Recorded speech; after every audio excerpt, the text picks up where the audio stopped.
Это новости экономики на Якутия-24, в студии Иван Лазаренко. Проект федерального закона о запрете привлечения иных лиц для взаимодействия с должником в ближайшее время будет внесен на рассмотрение Нижней палаты Российского парламента. По данным Всероссийского центра изучения общественного мнения, более половины россиян, а это 51%, имеют непогашенные кредиты. При этом на 12% возросла доля заемщиков, которая указывает на то, что рассчитаться могут с трудом. В Госдуме при этом напоминают, что с 2016 года в России начали действовать федеральные законы, целью которых было упорядочение отношений между кредитором и заемщиком. Однако за прошедшее время количество жалоб граждан на действия так называемых коллекторов только продолжает расти. Так, в декабре прошлого года Федеральная служба судебных приставов обнародовала информацию о том, что количество жалоб на взыскателей просроченной задолженности с января по октябрь 2019 года выросло на треть, на 35% по сравнению с 2018 годом, уточняют авторы законодательной инициативы. По итогам 2019 года Россия оказалась на 5-м месте мирового рейтинга по запасам золота в резервах, увеличив при этом отрыв от Китая. Банк России нарастил за прошлый год резервы монетарного золота на 159 тонн до 2270 тонн. При этом Китай, который еще в 2018 году уступил России 5-е место, в прошлом году закупил золото меньше, около 100 тонн. По официальным данным, резервы золота Центробанка Китая составляют 1948 тонн. Что же касается лидеров мирового рейтинга, то на первом месте США, на втором Германия, далее следуют Италия и Франция. По данным экспертов, Россия остается крупнейшим покупателем золота. В 2019 году на нее пришлось более 20% от всех покупок этого драгоценного металла в резервы страны. Тем временем Россия улучшила свою позицию в рейтинге инновационных экономик Bloomberg Innovation Index. Россия заняла в нем 26-е место, поднявшись на одну позицию.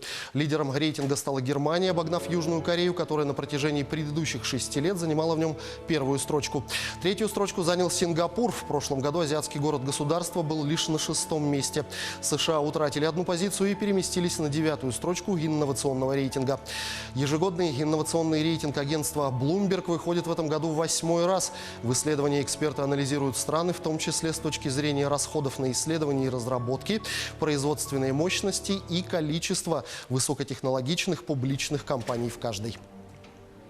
Российские кредитные организации считают ажиотажным спрос на жилье по программе «Дальневосточная ипотека» по льготной ставке 2%. Но ограниченное предложение может привести к росту цен за квартиры, сообщили в Минвостокразвития России. О введении льготной ипотеки для жителей Дальнего Востока заявил президент России Владимир Путин в сентябре 2019 года на Восточном экономическом форуме. Программа позволяет молодым семьям и участникам программы «Дальневосточный гектар» получить кредит размером не более 6 миллионов рублей по ставке 2% годовых на срок до 20 лет. Мера нужна для того, чтобы привлечь молодежь на Дальний Восток, где наблюдается сложная ситуация с молодыми квалифицированными кадрами. В Минвостокразвития отметили, что наибольший спрос по программе сейчас приходится на жилье в Приморье, Якутии, Хабаровском крае, Бурятии, Преамурье и на Сахалине. При этом сложностью первого этапа реализации ипотеки может стать рост цен на жилье. Это следствие ограниченного предложения на рынке. Самые богатые люди контролируют больше денег, чем 60% населения планеты. Совокупное состояние 2153 миллиардеров в прошлом году оказалось больше, чем у 4 миллиардов 600 миллионов жителей планеты, говорится в докладе благотворительного фонда Oxfam International. Документ активисты обнародовали в преддверии Всемирного экономического форума в Давосе. Саммит пройдет в Швейцарии с 21 по 24 января, рассказывает Анастасия Дмитриева. Богатейшие люди мира контролируют больше денег, чем 60% населения планеты. Об этом в понедельник сообщила благотворительная организация Oxfam. Доклад представлен в преддверии Давосского экономического форума, ежегодного саммита на швейцарском горнолыжном курорте, где собираются бизнес-магнаты из разных стран. Согласно исследованию, в 2019 году совокупное состояние 2000 миллиардеров оказалось больше, чем у 4 миллиардов 600 миллионов людей на планете. Авторы доклада опирались на рейтинг Forbes.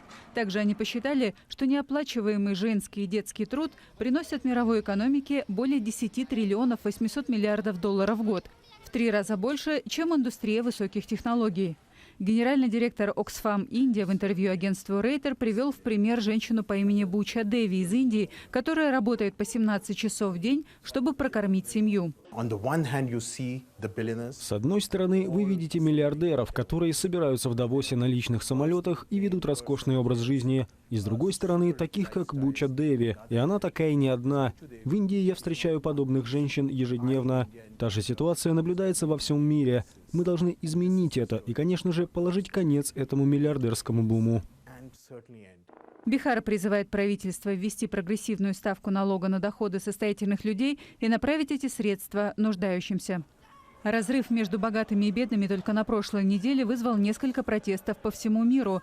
Гражданская правозащитная группа в Кении прошла маршем по центру Найроби с призывами бороться с неравенством.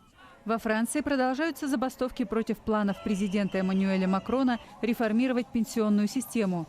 За тысячи километров в Чили произошли столкновения демонстрантов с силами безопасности после нескольких месяцев уличных протестов против бедности. К этому часу у меня пока все. Оставайтесь в курсе экономических событий на Якутия-24.